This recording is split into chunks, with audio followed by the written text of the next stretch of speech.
আসসালামু আলাইকুম। কারিগরি শিক্ষা বোর্ডের অধীনে যারা একাদশ ও দ্বাদশ শ্রেণীর শিক্ষার্থী রয়েছ, তোমরা সবাই ইংরেজি সাবজেক্ট নিয়ে খুবই টেনশন রয়েছ। আজকে তোমাদের জন্য রাজু একাডেমি থেকে আমি একদম কিছুই না পড়ে কিভাবে ফুল মার্কের উত্তর করা যায় সেই টেকনিকটাই আজকে তোমাদেরকে শিখিয়ে দিব। তাই তোমরা না টেনে শেষ পর্যন্ত থাকবে। প্রতিটা টপিকে তোমাদের জন্য কিন্তু জরুরি। তাই অবশ্যই লাইভের মাঝখান থেকে তোমরা সরে যাবা না, হ্যাঁ? অনেকে আছো লাইভ থেকে হঠাৎ করে কিন্তু চলে যাবা, এমনটা ভুলেও করবা না। তাহলে তুমি কিন্তু প্রত্যেকটা টপিক মিস করে ফেলবা। যার কারণে আমি লাইভটা যতক্ষণ করব ২০ মিনিট বা ২৫ মিনিটের মতো, অবশ্যই তুমি ফুল লাইভটাতে ফোকাস করবা। ঠিক আছে? তো ফার্স্ট আসি তোমাদের একাদশ বা দ্বাদশ শ্রেণী যে যেটাই হোক না কেন। তো আমি ২ টাই দেখাচ্ছি একসাথে। তো ১ম এ পার্ট এর আমি পার্ট সি তে শুরুতে আসি, হ্যাঁ? যেহেতু লাইভটা তোমরা বেশি অনেক থাকবে না, পার্ট সিতে চলে আসি। তো পার্ট সিতে রিটেন পার্ট হচ্ছে ১৬ মার্ক। একইভাবে দ্বাদশ শ্রেণীর শিক্ষার্থীদের জন্য যে রয়েছে, তোমাদের সবারই হচ্ছে পার্ট সিতে ১৬ মার্ক করে রয়েছে। ঠিক আছে? তো পার্ট সিতে আমরা যদি এটা আসি দ্বাদশ শ্রেণীর শিক্ষার্থীদের জন্য, দ্বাদশ শ্রেণীর শিক্ষার্থীদের জন্য পার্ট সিতে ১১ নম্বর প্রশ্ন থাকবে হচ্ছে সিভি রাইটিং। আর একাদশ শ্রেণীর শিক্ষার্থীদের জন্য থাকবে সি পার্টে একাদশ থাকবে লেটার রাইটিং। আর ১২ নম্বর কোশ্চেন থাকবে হচ্ছে প্যারাগ্রাফ। আর দ্বাদশ শ্রেণীর ক্ষেত্রে একটা ১১ নম্বর কোশ্চেন থাকবে সিবি। আর ১২ নম্বর কোশ্চেন থাকবে গ্রাফস অ্যান্ড চার্ট। ঠিক আছে? তো শুরুতে আমি সিভির কথা বলি। সিভি কিভাবে লিখতে হবে? তো সিভি লেখার যে কৌশলটা একটু বলে দিচ্ছি তোমাদের। হ্যাঁ?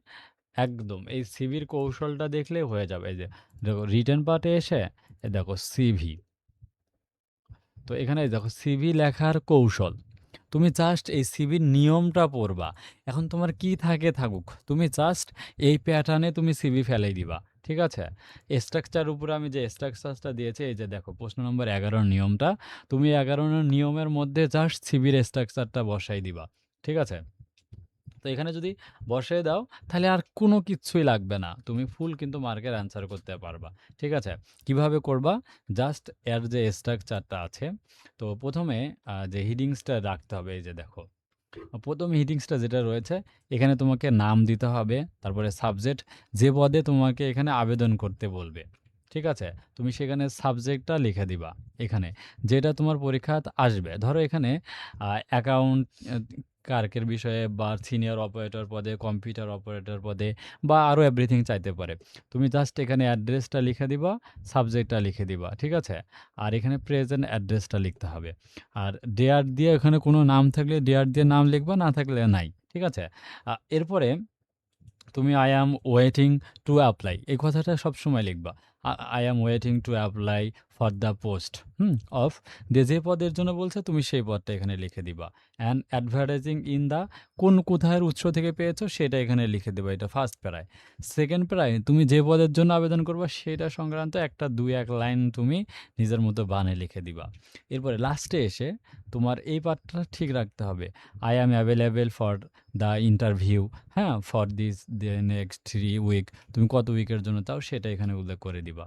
দেন লাস্ট লাইনটা এটা অবশ্যই লিখবা, আচ্ছা I look forward to hearing for you. এই কথাটা ডিরেক্ট লিখে দিবা। ঠিক আছে? ইয়োর সিগনেচার তুমি এখানে লিখে দিবা। আর লাস্টে অবশ্যই ইন সিভি অর্থাৎ এই এন্ডিং পার্টটা লিখে দিবা। সো হয়ে গেলে তোমার এখানে কিন্তু ৬ মার্ক পেয়ে যাবা। তো প্যাটার্নটা আমাদের পেইড সাজেশনে দেয়া আছে। তো যারা নিয়েছো তারা দেখে নিবা আমাদের এই বিষয়টা। ঠিক আছে? তাহলে এটা চলে গেল তোমাদের সিভি লেখার কাজটা যেটা শেষ। এখন আমি একাদশ শ্রেণীর যদি আসি, তো একাদশ শ্রেণীতে ১১ নম্বরে লেটার আছে। তো লেটার আমি এখানে ৪ টা লেটার দিয়েছি। আমি এক, এক করে দেখাচ্ছি একাদশ, দ্বাদশ ২ এরকে। তো এখানে লেটারের জন্য তোমাদেরকে ১, ২, ৩, ৪ আমি ৪ টা লেটার দিয়েছি। একটা টেস্টিমোনিয়াল, একটা ইংলিশ ল্যাঙ্গুয়েজ ক্লাব, আরেকটি হচ্ছে কলেজ হোস্টেল এবং স্টাডি ট্যুর। এবং লাস্টে আরও যদি পড়তে চাও তাহলে ডিবেটিং ক্লাব। এই হচ্ছে ৫ টা অ্যাপ্লিকেশন। তো অ্যাপ্লিকেশন লেখার নিয়মটা কি? তোমরা আমি একটু তারপরে বলে দিচ্ছি শর্টকাটে খুব দ্রুত। এই যে দেখো অ্যাপ্লিকেশন লেখার নিয়ম। যেকোনো একটা দেখো লেটারে চলে যাও, হ্যাঁ? যাওয়ার পরে তুমি যেকোনো একটা লেটারে, এই যে দেখো এটা ২৪ এ ধরো ইংলিশ ল্যাঙ্গুয়েজ ক্লাব বা টেস্টিমোনিয়াল যেটাই আসুক, তুমি সবসময় এখানে অ্যাড্রেসটা লিখে দিবা, অ্যাড্রেস, দেন তারপরে সাবজেক্ট, যে application for sitting up and যেটা চাবে সেটা এখানে লিখতে হবে। ঠিক আছে? তো সবাই একটু বলবা যে আমার সাউন্ড কোয়ালিটি ঠিক আছে কিনা, আর কোনো প্রশ্ন থাকলে কমেন্ট করবা। আচ্ছা। আচ্ছা, এখানে যেটা বিষয়ে তোমাকে এখানে মানে অ্যাপ্লিকেশনটা আসবে তুমি সাবজেক্ট দিয়ে সেটা লিখবা। ঠিক আছে? সবসময়। ধরো টেস্টিমোনিয়াল যদি আসে তাহলে এখানে তুমি লিখে দিবা যে সাবজেক্টটা এখানে। সাবজেক্টটা দিয়ে subject application for an testimonial. যদি অন্যটা আসে কলেজ হোস্টেল থাকে তাহলে your application for an seat in the college hostel. যেটা চাবে জাস্ট সাবজেক্ট অ্যাপ্লিকেশন দিয়ে লিখে দিবা। দেন এরপরে তোমার যে প্যারাটা তুমি লিখবা সবসময় এরকম একটা প্যারা তুমি একটা মনে রাখবা আরকি, যে এরকম যে আচ্ছা, with due respect I would like to inform to I am to study for class 11 in your college. হ্যাঁ? তুমি এভাবে বলবা যে একাদশ নাকি দ্বাদশ এই লাইনটা মুখস্থ লিখবা। ঠিক আছে? লেখার পরে প্রশ্নে যে পদের কথা বলছে যে ইওর ফাদার, তুমি তখন এইটা লিখে দিবা, my father who is government officer the Comilla. এই ৩-৪ লাইন তুমি এই মাঝখানে লিখে দিবা। আমি কিন্তু যারা কিছু পড়ে নাই তাদের জন্য বলতেছি যে এ বিষয়গুলো লেখার জন্য। ঠিক আছে? ওই প্রশ্নের মধ্যে যে ৩-৪ লাইন লেখা আছে এই যে দেখো এরকম, তুমি সেই ৩-৪ লাইনেই এই মাঝখানে ঢুকাই দিবা। ঠিক আছে? এবং লাস্টে এসে সব অ্যাপ্লিকেশনে তুমি কি কাজটা করবা? এখানে এই যে সব দিয়ে এই কথাটা লিখে দিবা যে আচ্ছা, therefore I hope that you like kind হচ্ছে allot me a seat in the college hostel. যদি কলেজ হোস্টেল আছে কলেজ হোস্টেল লিখে দিবা, টেস্টিমোনিয়াল চাইলে টেস্টিমোনিয়াল লিখে দিবা, যেটা চাবে। তো সেইটা তুমি এখানে কিন্তু টাইপ করে দিবা। তাহলে হয়ে যাবে। তাহলে আর টেনশন করার কোনো প্রয়োজন আছে? আছে বলে মনে হয় না। তো অ্যাপ্লিকেশনগুলো এভাবে তুমি লিখবা। স্টাডি ট্যুর চাইলেও সেমই স্টাডি ট্যুরটাও তুমি লিখে দিবা। ওকে, এবার আমরা দ্বাদশ শ্রেণীর আমরা পরেরটাতে চলে আসি। দেখো, পরে তোমাদের আছে সিভি তো গেল। এরপরে হচ্ছে গ্রাফস অ্যান্ড চার্ট। তো অনেক স্টুডেন্ট এই গ্রাফ এবং চার্টগুলো কিন্তু লিখতে পারে না। অনেক সময় আমি এখানে যে ৫টা গ্রাফ এবং চার্ট তোমাদের দিয়েছি ৬টা, হ্যাঁ? তো এগুলো সরাসরি কমন নাও থাকতে পারে। হুম? তখন তুমি কি করবা? তোমার এখানে কয় ধরনের কিন্তু গ্রাফস অ্যান্ড চার্ট থাকতে পারে। তো আমি কিন্তু এই গ্রাফ এবং চার্টের বিষয়ে দেখো, এই যে গ্রাফ এবং চার্টের নিয়মটা, তোমাকে এই নিয়মটা মনে রাখতে হবে। ঠিক আছে? এই যে দেখো গ্রাফ এবং চার্টের যে নিয়মটা আছে, আমি এই নিয়মটা সবসময়, এখন এখানে গ্রাফ এবং চার্ট কয় ধরনের আসতে পারে দেখো, এখানে গ্রাফ এবং চার্টগুলো হতে পারে বার গ্রাফস হতে পারে, পাই গ্রাফস হতে পারে, লাইন গ্রাফস হতে পারে, টেবিল গ্রাফ হতে পারে। তো আমার মনে হয় এবার পরীক্ষায় পাই গ্রাফ আর হচ্ছে এই বার গ্রাফ, এই দুইটার মধ্যে যে কোনো একটা আসার প্রবল সম্ভাবনা আছে। আমি আবারও বলতেছি, যারা আমার লাইভে আছো তোমরা লাইভটা ছেড়ে চলে যেও না। কারণ ইংরেজি সাবজেক্ট তুমি যদি না থাকো তাহলে শেষ পর্যন্ত কিন্তু তোমারই ক্ষতি হবে। ঠিক আছে? কারণ তুমি কিছুই না পড়ে অন্তপক্ষে এই লাইভটা দেখো, তুমি কিছু না কিছু পরীক্ষায় কিন্তু খাতায় লিখতে পারবা। ঠিক আছে? ওকে, এই পাই চার্ট এবং লাইন গ্রাফ এইগুলান কিভাবে তুমি লিখবা বা বার গ্রাফসগুলোর ক্ষেত্রে, এগুলো কিন্তু কমন কিছু ফ্যাক্টর আছে। হ্যাঁ? আমি এই দেখো কিছু কমন ফ্যাক্টরগুলো কিন্তু আমার যে নিয়মটা আছে, নিয়মের শীটটা প্রশ্ন নং ১২ যে নিয়মটা আছে এখানে কিন্তু আমি দিয়েছি। ঠিক আছে?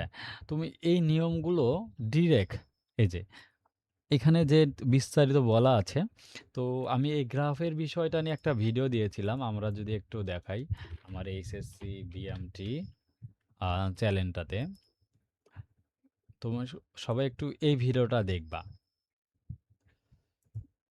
গ্রাফস এবং চার্ট নিয়ে আমি যেহেতু এখানে আর চূড়ান্ত ব্যাখ্যা না করে এই যে প্রশ্ন নাম্বার ১১ এই যে ১২ যে ভিডিওটা দিয়েছিলাম ১৩ মিনিটের একটা ক্লাস। হ্যাঁ? তোমরা এই ক্লাসটা দেখবা। এই ক্লাসটা দেখলে তুমি গ্রাফস এবং চার্ট ইজিলি লিখতে পারবা। ওকে।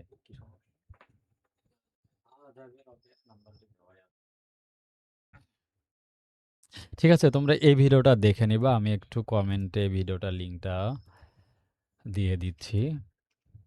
একটু কমেন্টে দিয়ে দিচ্ছি। গ্রাফস এবং চার্ট। আর কোনো প্রশ্ন থাকলে একটু কমেন্ট করো সবাই, হ্যাঁ? আর ইম্পোর্টেন্ট যে পার্টটা রয়েছে এখান থেকে গ্রাফস এবং চার্টের।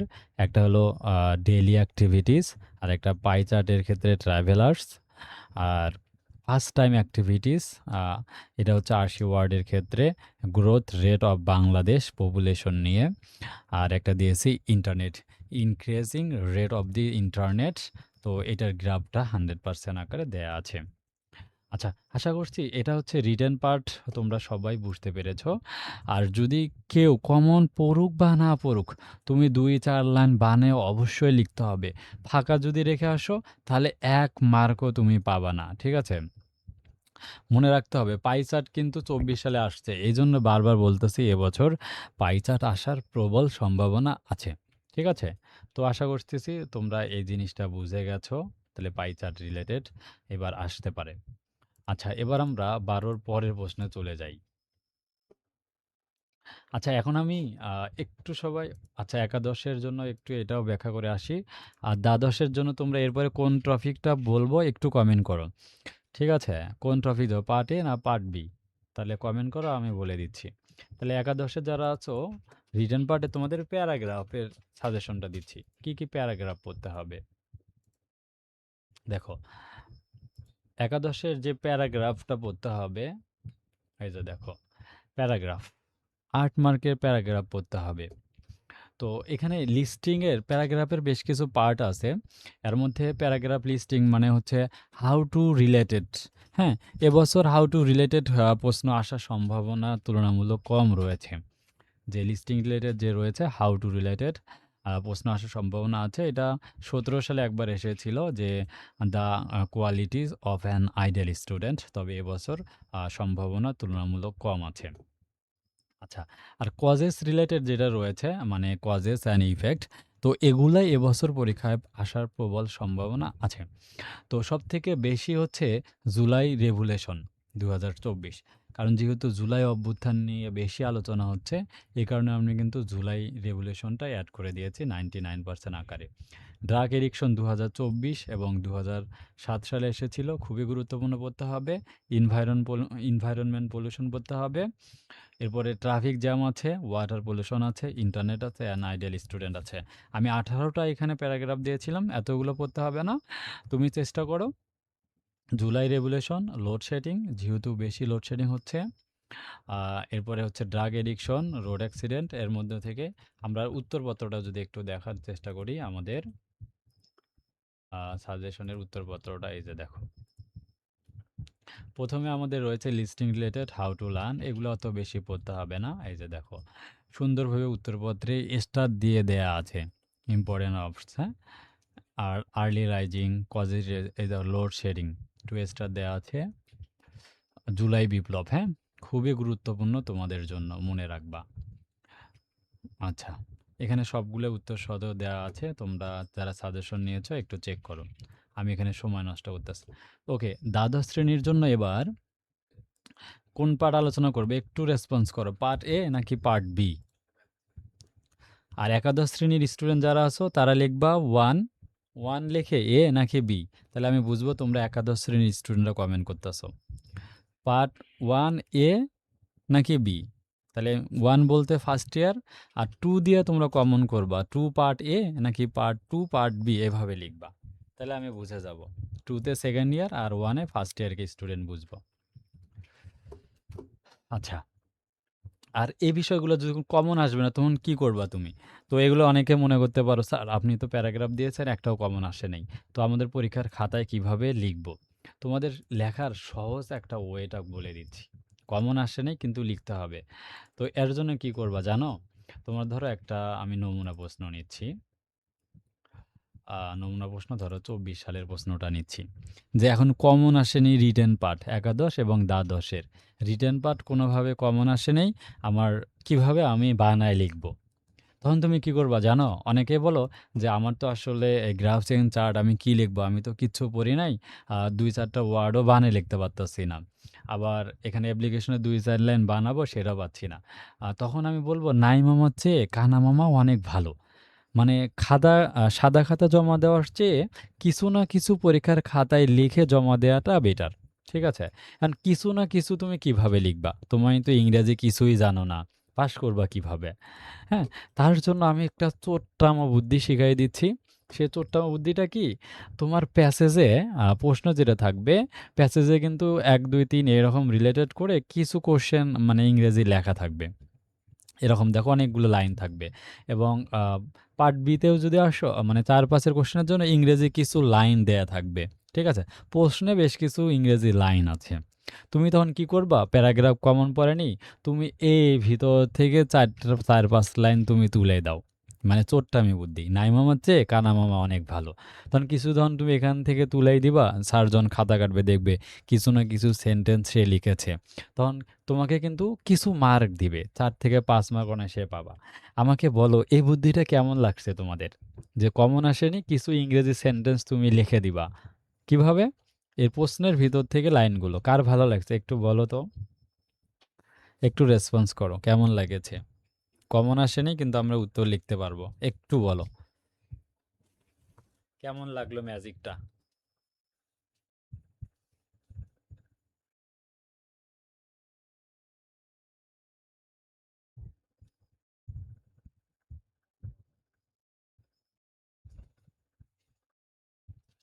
হ্যাঁ, চোট্টামি বুদ্ধিটা কেমন লাগছে? একটু সবাই বলো। যে কমন না বললেও নিজে কিছু বানায় লিখবা, হ্যাঁ?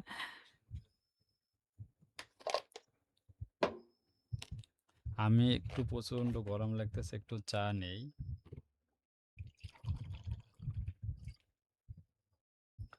সবাই একটু রেসপন্স করো। কেমন চোট্টামি বুদ্ধিটা লাগলো? হ্যাঁ,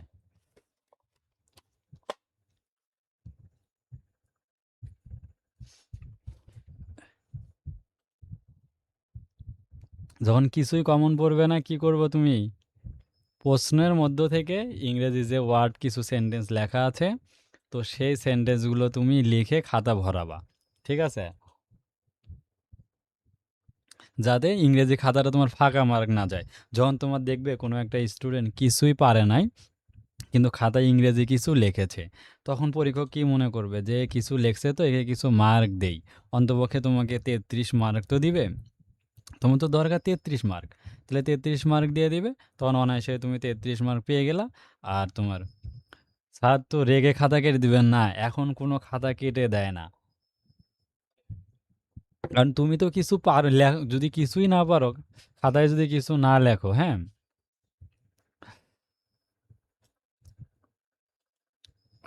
একটু কবে টাইমটা দেখবি? আচ্ছা দিয়ে দে। ফোন নাম্বার 719 আচ্ছা। এজন্য আমি বিএম এর যারা স্টুডেন্ট আছো আমি তো জানি তোমাদের অবস্থা কেমন। একেবারে নাজেহাল। এখন তুমি যদি কিছু না পারো অনেকে আমি দেখে আসছি পরীক্ষায় সাদা খাতা তারা জমা দেয়। এখন তুমি সাদা খাতা জমা দেওয়ার থেকে কিছু না কিছু খাতায় যদি লিখে আসো তাহলে তো কিছু মার্ক পাবা। ওরা তো ৬ মার্কের ২ মার্ক তো দিবে। তাহলেও তোমার এভাবে কুড়ি মার্ক নিলে তো তোমার পাস হয়ে গেল। তাহলে কেউ ফেল করবা না। একটু নিজের ভিতরে কনফিডেন্স রাখো আমি পাস করব।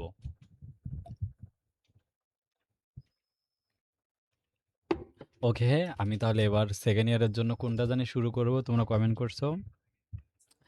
একটু চা খেয়ে নিচ্ছি, হ্যাঁ? আমার কণ্ঠটা ভেঙে যাচ্ছে।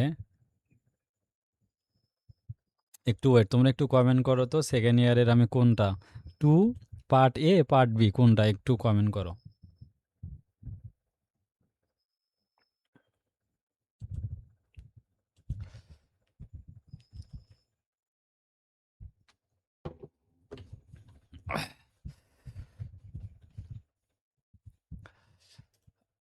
আচ্ছা, তাহলে এখানে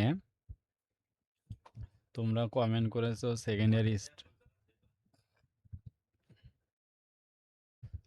আচ্ছা, সেরা একটা গুরুত্বপূর্ণ দেওয়া হয়েছে। আচ্ছা, কোনটা করবো পার্ট এ নাকি পার্ট বি? আচ্ছা, তাহলে অনেকে বলতেছে পার্ট এ ট্রিক্সটা দেওয়ার জন্য। ওকে, পার্ট এ ট্রিক্সটা একটু দিয়ে দিচ্ছি। পার্ট এ এর ট্রিক্স কিছুই কমন পড়েনি কিন্তু তুমি বানায় লিখতে পারবা কিভাবে। আচ্ছা, পার্ট এতে তোমাদের কি কি থাকবে একটু কোশ্চেনগুলো দেখে নেই। দেখো, পার্ট এতে রিডিং এবং রাইটিং থাকবে 24 মার্ক। এখানে তোমাদের থাকবে প্রত্যেকের জন্যই।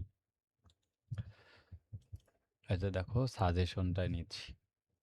আচ্ছা, দেখো সাজেশনে ইংরেজি সেকেন্ড ইয়ার স্টুডেন্টের জন্য সিন কম্প্রিহেনশন থাকবে, মানে সিন প্যাসেজ, যেখানে এমসিকিউ, শর্ট অ্যান্সার কোশ্চেন এবং ফ্লো চার্ট থাকবে। 3টা কোশ্চেন থাকবে। এবং ফার্স্ট ইয়ার স্টুডেন্টদের ক্ষেত্রেও ঠিক তাই। আমি যদি একটু সাজেশনটা দেখি, তাদেরও এমসিকিউ, শর্ট কোশ্চেন এবং ম্যাচিং থাকবে। এখানে একটা অংশ কিন্তু মানে তাদের ম্যাচিং থাকবে, আর তোমাদের ক্ষেত্রে এখানে ফ্লো চার্ট থাকবে। শর্ট অ্যান্সার তাদেরও আছে, তোমাদেরও আছে। ঠিক আছে? শুধু ম্যাচিংটা ম্যাচিং, আর এখানে হচ্ছে ফ্লো চার্ট। তো একটা করে ব্যাখ্যা করি, দেখো। প্রথমত এই হচ্ছে সিন প্যাসেজে তোমাদের 14 মার্ক থাকবে, 3টা কোশ্চেন। নেটে গেছে রে।